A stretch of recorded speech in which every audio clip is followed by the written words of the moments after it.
Welcome back, everyone, for the 10th edition of the Bourbon Judge. Can't believe we got here, but we did. So thank you for everyone who subscribed to the channel and watched the videos. Today we're going to go ahead and review 6 and 20. But when you think about 6 and 20, the first thing that kind of stands out is a 5-grain bourbon, right? Thinking 5 grains. We'll talk about that in a little bit. 6 and 20 is a South Carolina-based bourbon distiller. I know many people would say, wow, Bourbon Judge, do they make bourbon outside of Kentucky? And can it be good? Yes, they do make bourbon outside of Kentucky, folks. And sometimes it can be good. We'll see whether or not if this is good in just a little bit.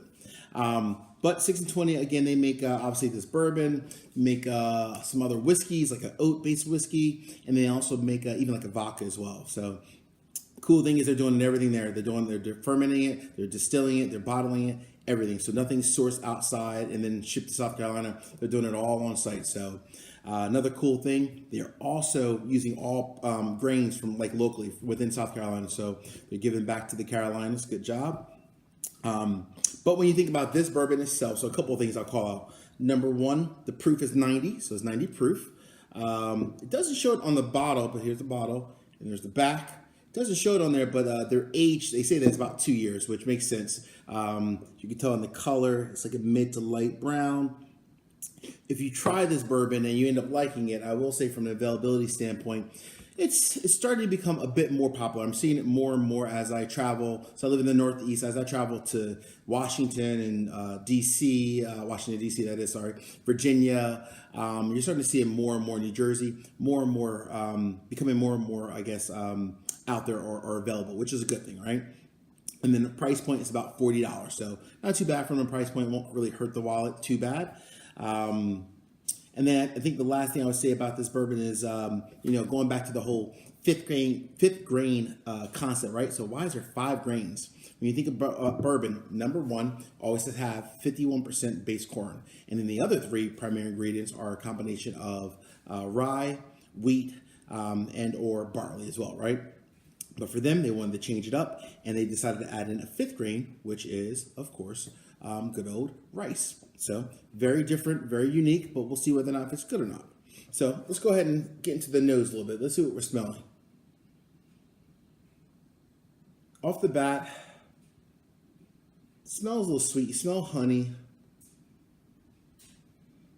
maybe some cinnamon. You smell some berries. Can't tell which ones though, but maybe blackberries. Very, very fruity, very sweet smelling. All right, let's go ahead and get into the tasting.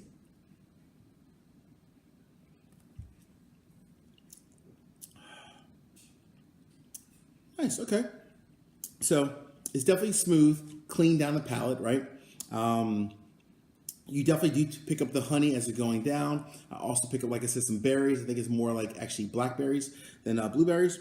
So definitely some blackberries. And then from a comparison standpoint, I'm going to give you a comparison. It's not the exact same, but it reminds me of Widow Jane 12 Year, like a younger version of that, right? Widow Jane 12 Year. So not as robust as Widow Jane, but from the fruit side of it, it reminds me of the fruity part of Widow Jane 12 Year.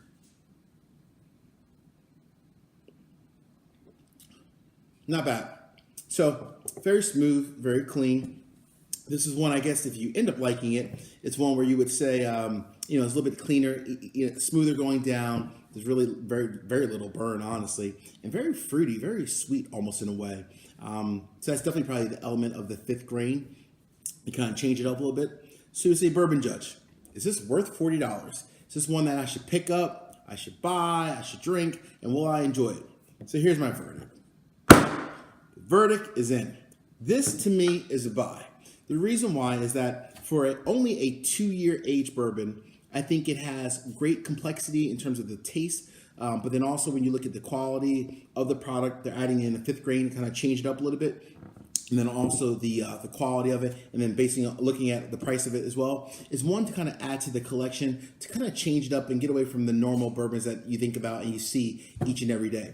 This for me is one that I absolutely do like, as you can tell. I've had it numerous times. So I absolutely recommend that you go out and buy this one. It's not going to hurt the wallet as well. Only $40. Go ahead and enjoy it. Until next week, folks, thank you very much for watching the video. Please also subscribe to the channel and make sure you enjoy the rest of your week. Take care, folks. See ya. Bye-bye.